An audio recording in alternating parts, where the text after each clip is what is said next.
بسم الله الحمد لله والصلاة والسلام على رسول الله وعلى آله وصحبه ومن والاه أما بعد. So welcome everyone. It's our Friday night, alhamdulillah, ritual or Quran reflection meeting room, clubhouse. Alhamdulillah. So last week we left off, we talked about the different categories of Tadabur of Quran.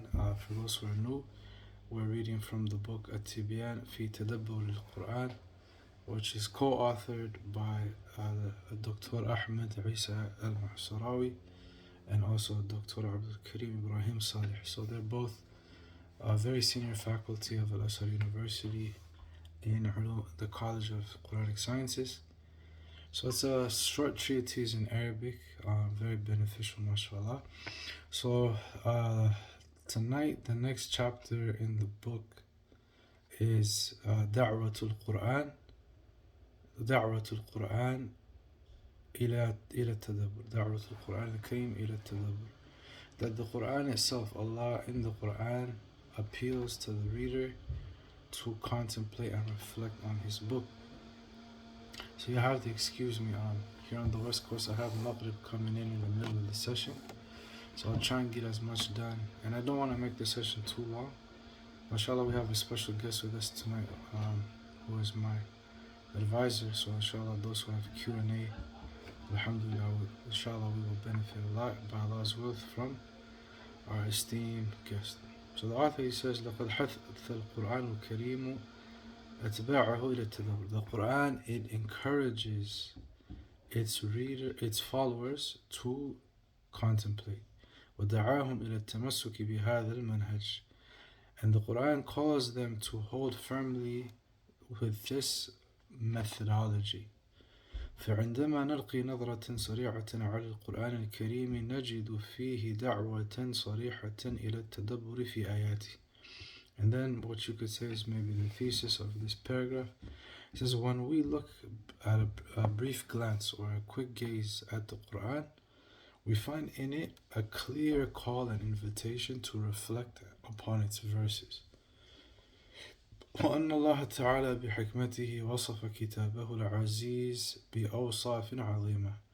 And Allah subhanahu wa ta'ala, through His infinite wisdom, described His noble book by many different descriptions, or many great descriptions. منها أنه كتاب عزيز مبارك.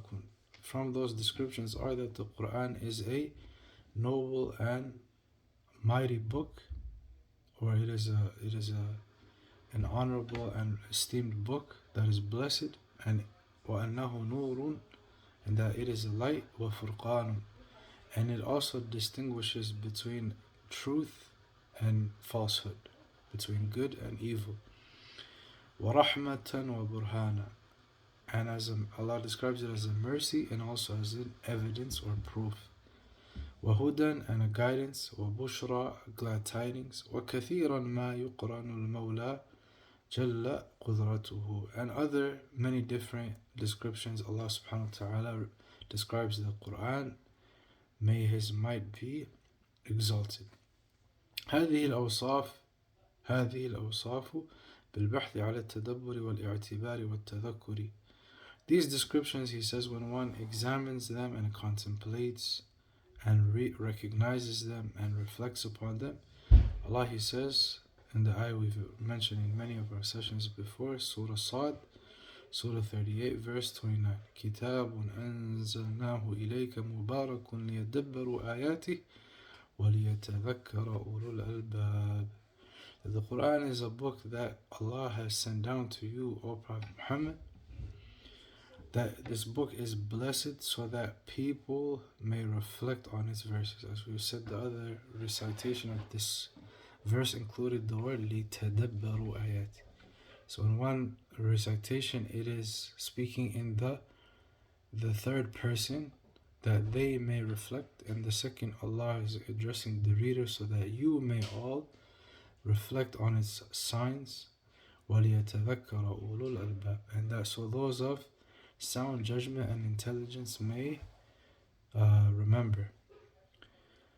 والمعنى هذا كتاب كثير الخير والبركة فيه الشفاء لمن تمسك به والنجاة لمن تبعه فيه الشفاء لمن تمسك به والنجاة لمن تبعه. That they're saying the meaning of this verse is that this book has a lot of good and blessings in it, and in it is a cure for the one who holds firm to it, and it is a means of salvation for those who follow it. وقد أنزله الله للتدبر والتفكر في معانيه لا لمجرد التلاوة بدون التدبر. And this sentence reaffirms our objective by Allah's will is, yes, the recitation of the Quran is very valuable and very esteemed, but he says that Allah has sent down this book so that it may be contemplated, and the reader may think carefully about it and reflect upon its meanings. And it was not simply sent or revealed for mere we say lip service, or for mere recitation without contemplation. وَلِيَتَّعِظْ أَهْلُ الْعُقُولِ الرَّاجِحَةِ بِهِ وَبِبَيَانِهِ. And also one of the objectives of this book is that those who have sound intelligence and sound thinking, that so that they may take admonition and lesson and wisdom from the Quran and its eloquence. يتذكرون بتدبرهم كل علم ومطلوب. That they will, through their contemplation and reflection upon this book, be able to access every science and every desired subject. فيحصل لهم التذكر والانتفاع بهذا الكتاب الخالد. So through this they will achieve the ability to reflect and benefit from this for this eternal book. فكل من قرأه متدبرا عرف الهدى. Whoever recites this book while contemplating and reflecting on it, they will recognize guidance. ومن قرأه تقربا حصل على القرب وفاز به. Whoever reads the Quran to get nearness to Allah subhanahu wa ta'ala, they will attain this nearness and they will succeed through it. ومن قرأه حاكما عدل في حكمه. And whoever reads the Quran to rule by it and judge by it, then indeed their judgment will be fair. And this is an excerpt taken from the book فتح البيان في مقاصد القرآن. وفي الآية الكريمة دليل على أن الله سبحانه وتعالى إنما أنزل القرآن للتدبر والتفكر في معانيه لا لمجرد التلاوة بدون التدبر. And this sentence is a repeat of some of the content we just mentioned. That in this verse that we mentioned in Surah Sad, it is a proof that Allah subhanahu wa ta'ala merely, or the main objective of He subhanahu wa ta'ala revealing this book was so that the people may contemplate and reflect in its meanings, not for its mere utterance or recitation. It was not sent for recitation without contemplation. وهذا من أفضل الأعمال التي يتقرب بها الإنسان إلى ربه. And these are from the best actions that a human being may attain nearness to his Lord. روى عبد الرزاق عن الحسن رحمه الله أنه تلا هذه الآية: كتاب أنزلناه إليك مبارك ليدبروا آياته وليتذكر أولو الألباب. So Abdul Razak, the author of the Musannaf, he narrates from Hassan al-Basri, may Allah have mercy on him, that he once recited this verse, which roughly translates to, this Quran is a book that we have sent down to you, O Muhammad, so that they may contemplate on its verses and so that the intelligent may take remembrance, or so that فقال وما تدبر آياته إلا اتباعه بعلمه. So then Hassan, he said that no one will be able to successfully contemplate on the Quran except that they follow it in knowledge. أما والله ما هذا بحفظ حروف. The true contemplation on the Quran is not just by memorizing its letters وإضاعة حدوده while transgressing its limits and laws. So as we were mentioning other ayats, like in Surah Baqarah, where Allah He says, الَّذِينَ آتَيْنَاهُمُ الْكِتَابَ يَتْلُونَهُ حَقَّ تِلَاوَتِهِ أُولَٰئِكَ يُؤْمِنُونَ بِهِ. We mentioned the statements of Ibn Mas'ud and Ibn Abbas that the true following of the Quran, or the true recitation of the Quran, is following it in action. So Al-Hasan, he said, a person will not be able to fully contemplate on the Quran or its verses except they follow it in action, and it is not achieved by simply memorization and transgressing the limits of the Quran. حتى إن أحدهم لا يقول إني لأقرأ القرآن فما أسقط منه حرفا. So then he quotes, some people that say, I read the whole Quran and I did not leave one letter, like I read it perfectly. And then he responded to them, وَقَدْ وَاللَّهِ أَسْقَطْتَهُ كُلَّهُ فَمَا يُرَى لَهُ الْقُرْآنُ فِي خُلُقٍ وَلَا عَمَلٍ. He told that person that you have missed, or you have left every letter of the Quran, you left the whole Quran, because you are not seen to be one who embodies the Quran in character or action. This narrated by in Musannaf Abdul Razak, and Imam Abdullah ibn Mubarak mentioned it in his Kitab Zuhd. فالتدبر إذن يدعو إلى الخشوع والعمل فمن تدبر خشع ومن خشع خاف ومن خاف عمل. Allah.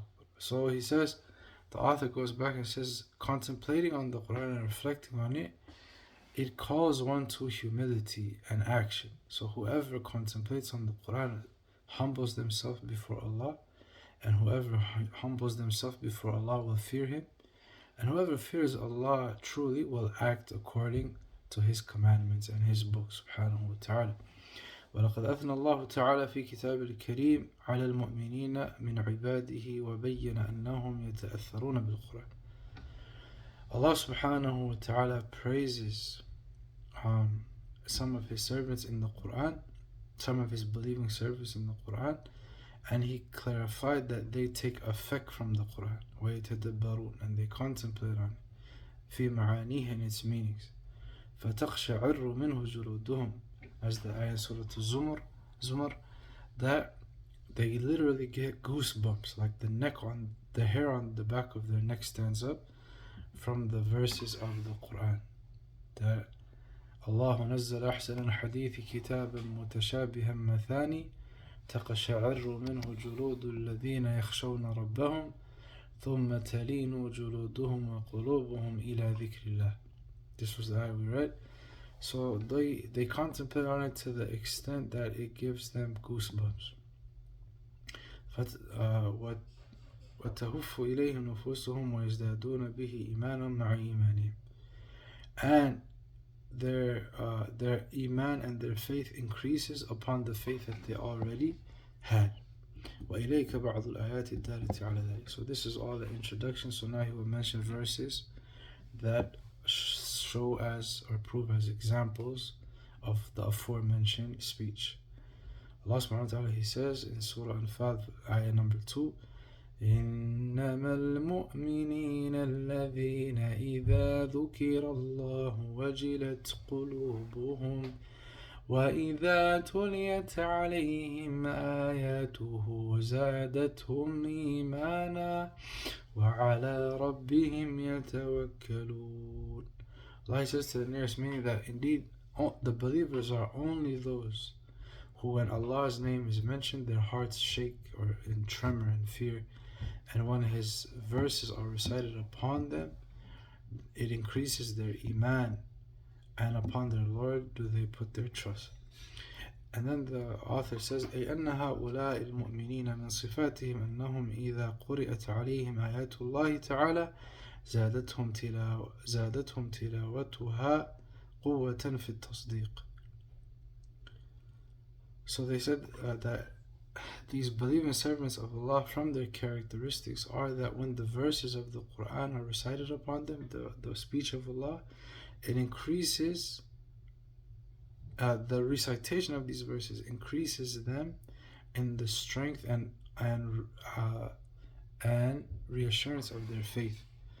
وَشِدَّةٌ فِي الْإِذْعَانِ, and it increases them, intensifies them in submission to Allah subhanahu wa ta'ala.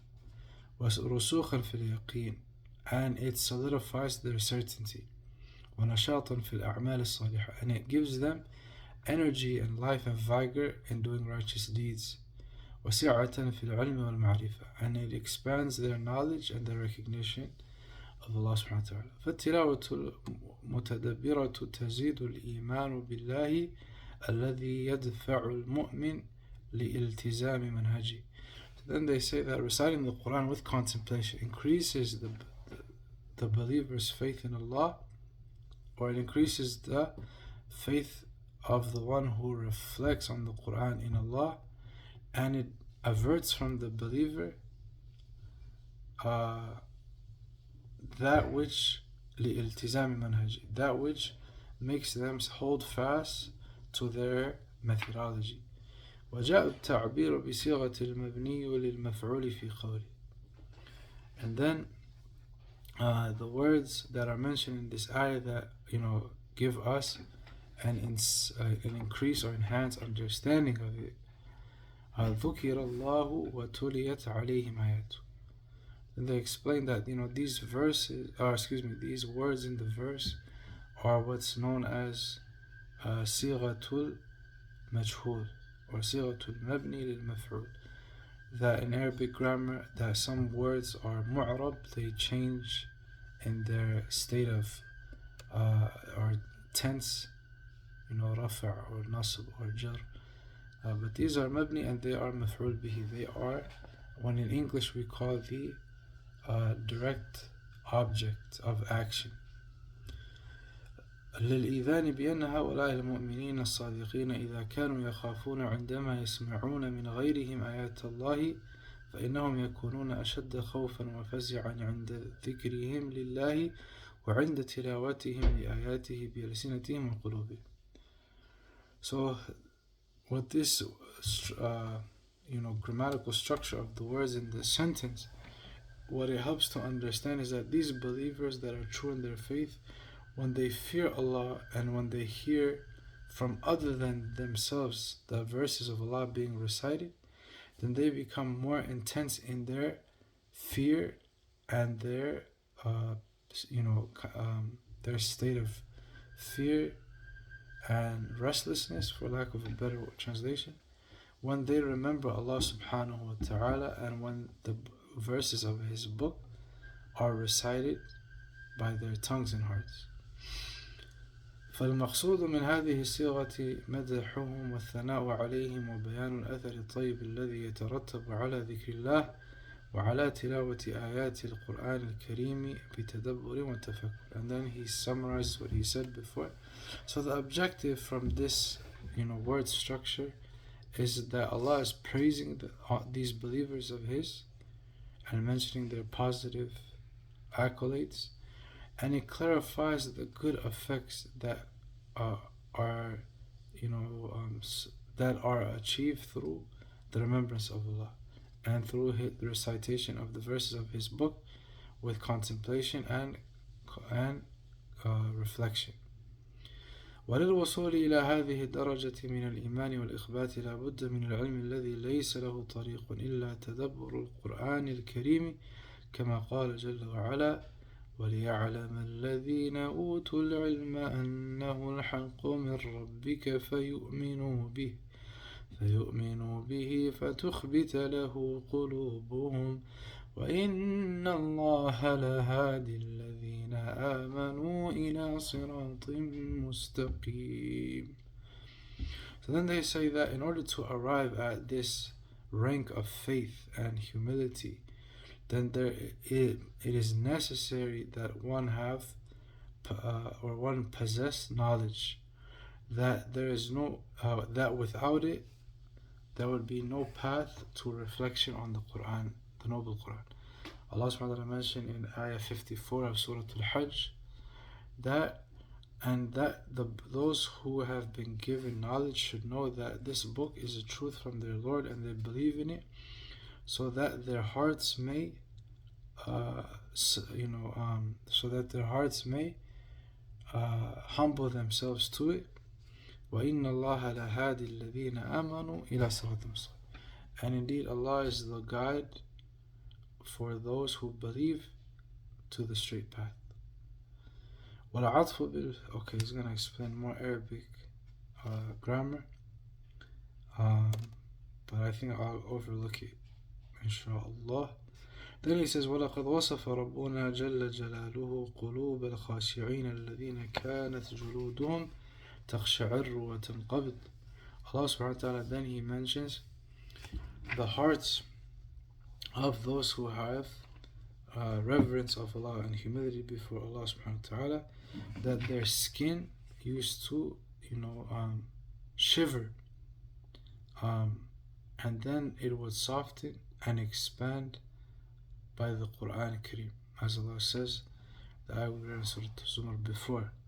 Allah نزل أحسن الحديث كتابا متشابها مثاني تقشعر منه جلود الذين يخشون ربهم ثم تلين جلودهم وقلوبهم إلى ذكر الله. يقول إمام القرطبي mentions in his تفسير الجامع لأحكام القرآن: لما كان في غاية الجزالة والبلاغة اقشعرت الجلود منه إعظاما له وتعجبا من حسن ترصيعه وتهيب لما فيه. He comments on this ayah 23 of Surah Zumar, that when the eloquence of the Quran reached an ultimate level, that the skin of its readers began to shiver from it out of reverence and awe and amazement from the excellence of its contents. وَلَقَدْ نَعَى الْقُرْآنُ الْكَرِيمُ عَلَى أُولَئِكَ الَّذِينَ لَا يَتَدَبَّرُونَ الْقُرْآنَ وَلَا يَسْتَنبِطُونَ مَعَانِيهِ قَائِلًا.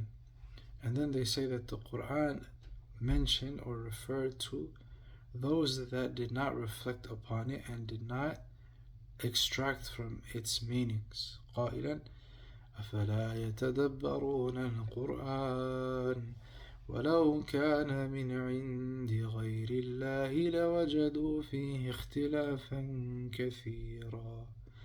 Allah says that will they not reflect upon the Quran, and had it come from anyone other than Allah, they would find in it much inconsistencies. وهذا استفهام إنكاري, and this is a type of rhetorical question that shows that the audience of the blameworthy quality of those that are being addressed. ينكر الله تعالى فيه عليهم عزوفهم عن القرآن الكريم. Allah subhanahu wa ta'ala dislikes from them their distance from the Quran, وعن قراءته بتدبر وأناه, and that they don't recite it with contemplation and reflection. والخطاب في هذه الآية موجه للمنافقين الذين تحدث السياق الذين تحدث السياق القرآني عنهم قبل هذه الآية الكريمة. And this address in the Quran and this ayah of Surah Nisa, ayah 82, it is addressing the hypocrites, that those who used to speak, or those that the Quran used to address before this verse. So there's a series of verses that precede this verse, and they are addressing the hypocrites. وعلى كل فهذه الآية فيها تحضيض في سورة الاستفهام إذا المقصود بالتدبر فيها التأويل في الآية عقيب الآية. And then they say in summary that this verse, it has a specialization in the surah of trying to understand إذ المقصود بالتدبر فيها التأويل. The objective of reflecting on the Quran is also to grasp its meanings.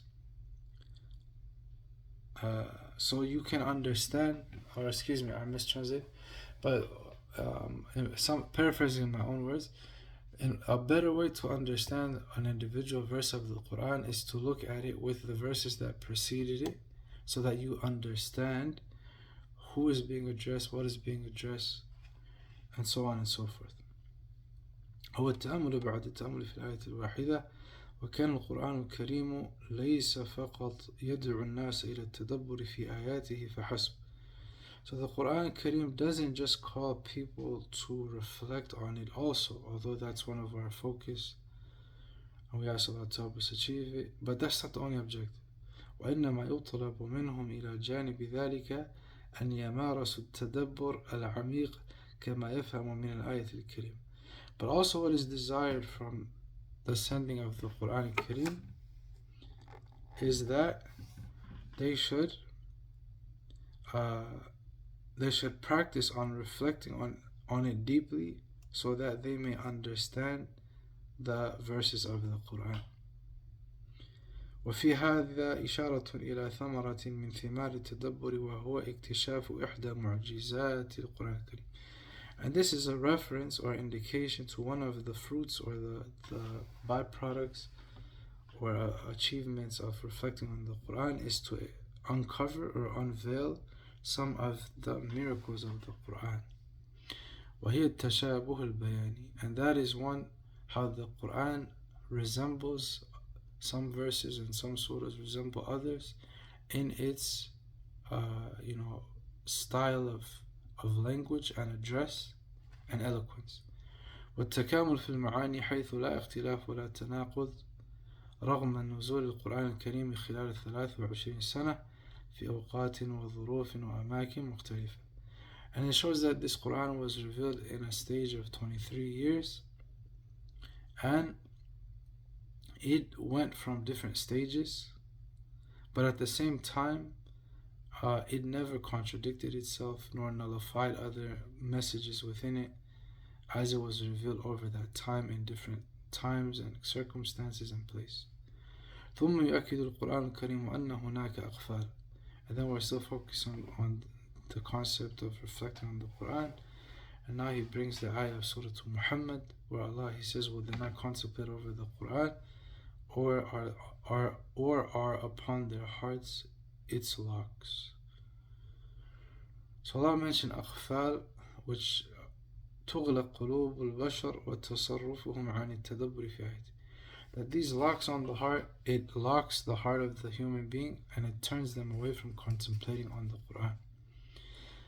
فهلا يتدبر هؤلاء المعرضون عن كتاب الله ويتأملونه حق التأمل فيدركون ما فيه من المواعظ والزواجر فإن القرآن الكريم نور يكشف الظلمة ويزيل الغشاوة.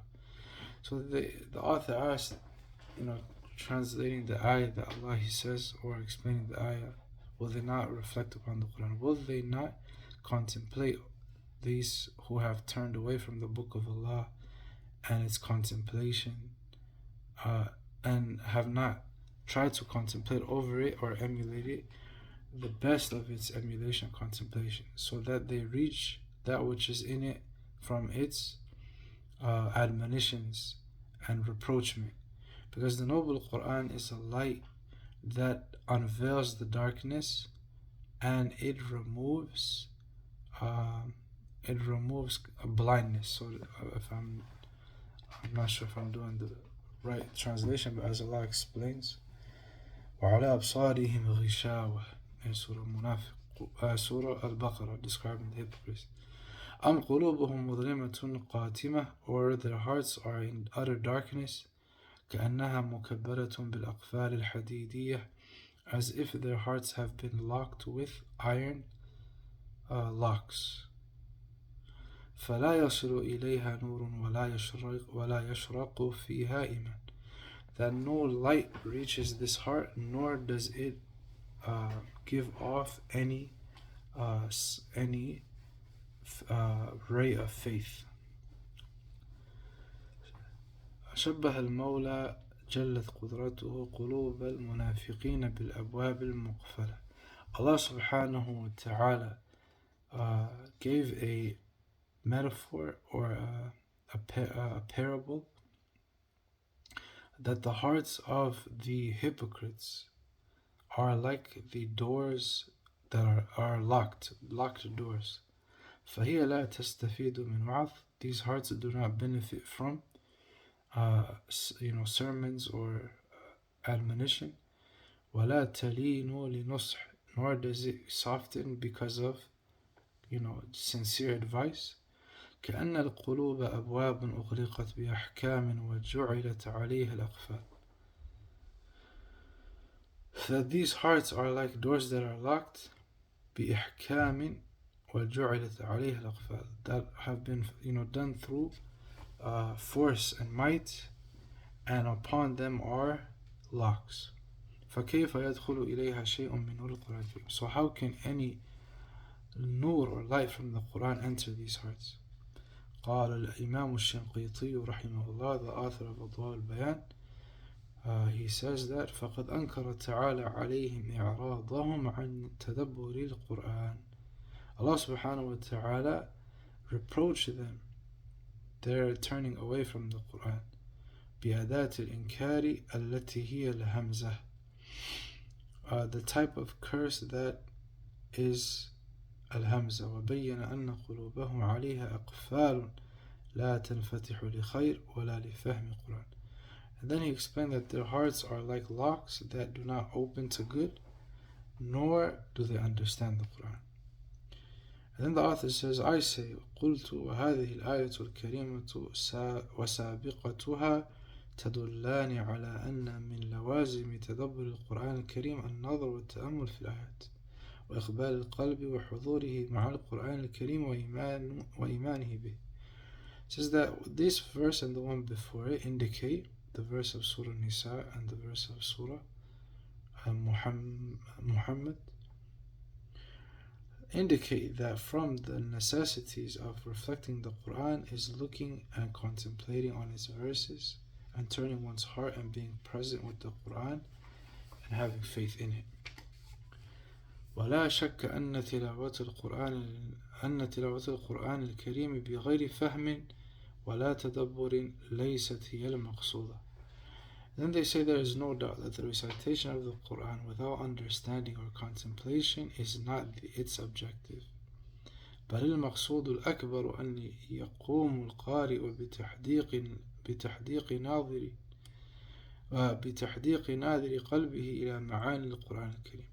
It says that the ultimate objective that the reciter of the Quran comes with is to have very clear cut vision of their heart into the meanings of the Quran. وجمع الفكر على تدبره, and to collect one's thoughts while contemplating over it. وتعقله, and understanding it. وإجالة الخاطر في أسراره وحكمه, and to put one's thoughts into trying to discover the secrets and the wisdoms of the Quran. وكذلك يؤنب الله تبارك وتعالى المعرضين عن تدبر القرآن الكريم بقوله عز وجل أفلم يدبروا القول. Then Allah subhanahu wa ta'ala, He turns the discussion from those who turned away from the Quran al-Kareem with His address in Surah Al-Mu'minun, that will they not contemplate over the speech, meaning the Quran.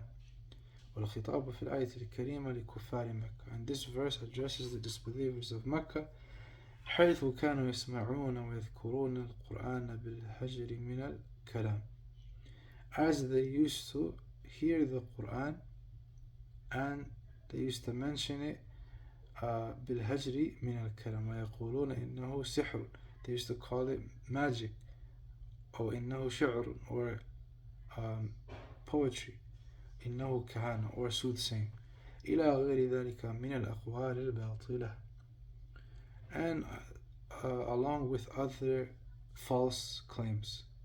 And this is mentioned in Tafsir of Imam Ibn Kathir rahimahullah.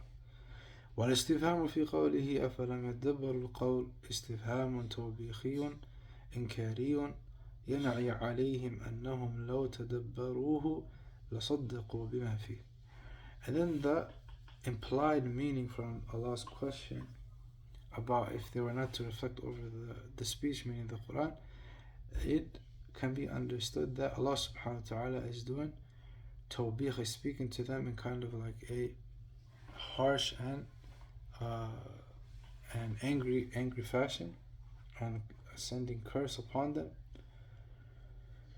that it had they contemplated over this book, they would believe in that which was in it,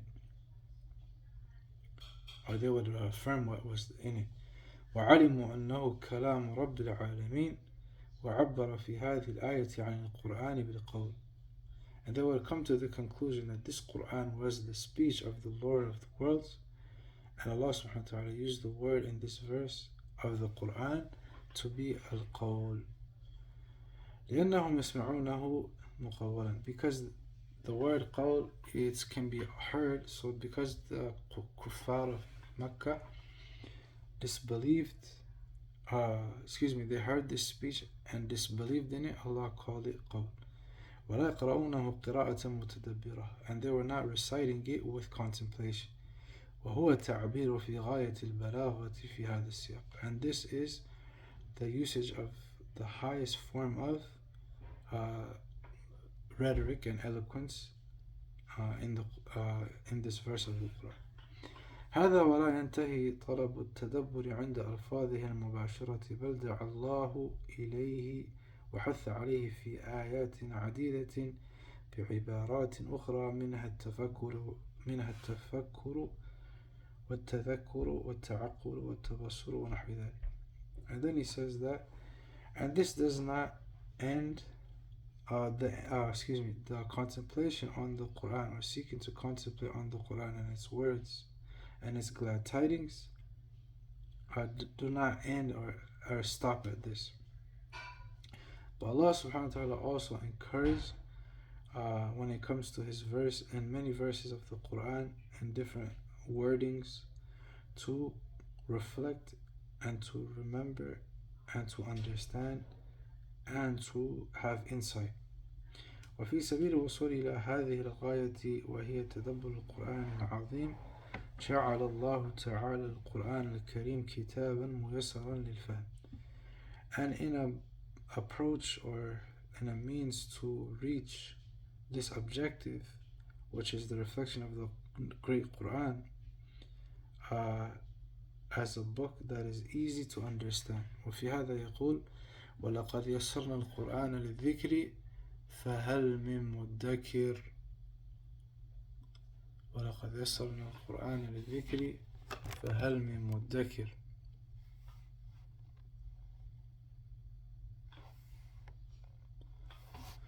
Allah subhanahu wa ta'ala says in the Quran, indeed we have made this Quran easy to remember, so is there anyone who will remember?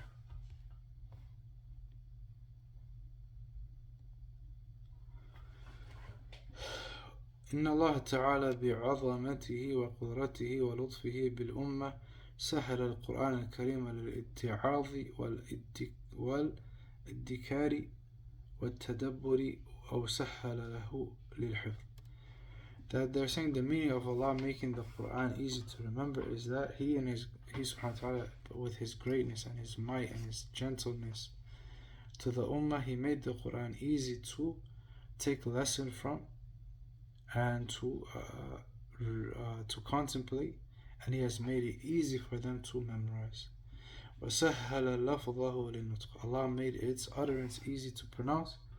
فَقَدْ أَعَانَ عَلَيْهِ مَنْ أَرَادَ حِفْظَهُ, Allah subhanahu wa ta'ala has helped those who want to memorize it. فَهَلْ مِنْ قَارِئٍ يَقْرَأُهُ وَمُتَذَكِّرٌ يَتَذَكَّرُ بِهِ وَيَتَّعِظُ. So is there anyone, so He has helped the one who wants to memorize it. So is there anyone who, any reciter who will recite it, or a rememberer who wants to approach and remember it and take lesson from it? قال الإمام القشيري يسر قراءته على ألسنة قوم. Imam al-Qushayri mentions in Lataif al-Isharat that Allah has made the recitation of the Quran easy on the tongues of people. وعلمه وعلمه على قلوب قوم أو وعلمه على قلوب قوم. And Allah subhanahu wa ta'ala has made it possible for the hearts of some people to retain it. وفهمه على قلوب قوم. Or also, وعلمه على قلوب قوم. Allah has made it easy for some people to retain the knowledge of the Quran in their hearts. وفهمه على قلوب قوم. Allah has made the understanding easy on the hearts of some. وحفظه على قلوب قوم. And the memorization has been made easy on the hearts of some. وكلهم أهل القرآن وخاصته. And all of them are the people of the Quran and its special ones. Allah. And then he continues, he says that this verse is repeated 4 times in Surah Al-Qamar. اقتربت الساعة وانشق القمر. In this Surah 54, number Surah 54, before Surah Rahman. Allah repeats this verse 4 times. Indeed, we have made the Quran easy to remember, so is anyone there to remember it. وهذا تكرار من حكمته تجديد التنبيه على الإذكار والاتعاظ والتدبر. That this repetition from the wisdom of Allah, it renews the attention of the one who wants to remember the Quran and take lesson from it and reflect upon it. إذ إنه ينبه الغافل ويعين العاقل. That it awakens the heedless one and it helps the one who is attentive and understanding. على أن كل موضع مختص بمزيد فائدة لم تعرف من غيره لتكون مصورة في الأذهان محفوظة في كل أوان. That it helps the one who understands that every place that is specified, any specific place where the message of the Quran has been repeated has a benefit that would not be known without it. لتكون مصورة في الأذهان محفوظة في كل أوان. So that it can be, the image of it can be present in the minds of people and preserved in their hearts. الأمر الذي جعل حبر الأمة وترجمان القرآن. الأمر الذي جعل حبر الأمة وترجمان القرآن سيدنا عبد الله بن عباس رضي الله عنهما يقول أن الله يسره على لسان الآدميين ما استطاع أحد من الخلق أن يتكلم بكلام الله. That had it not been that, Abdullah ibn Abbas mentions that had it not been that Allah had made it easy for the human tongues to recite the Quran, no one from the creation of Allah would be able to speak with his Quran. So this concludes my session for today. I don't know how the audio quality was, forgive me. But if anybody has discussion questions, my question would be, is there a specific ayah in the Quran or surah in the Quran that you feel it has brought your attention to the whole aspect of Tadabur, even if a person is not so proficient with the Arabic language? Do you have a favorite passage, favorite story, favorite surah? Inshallah, I have to pray Maghrib, but I'll come back inshallah. So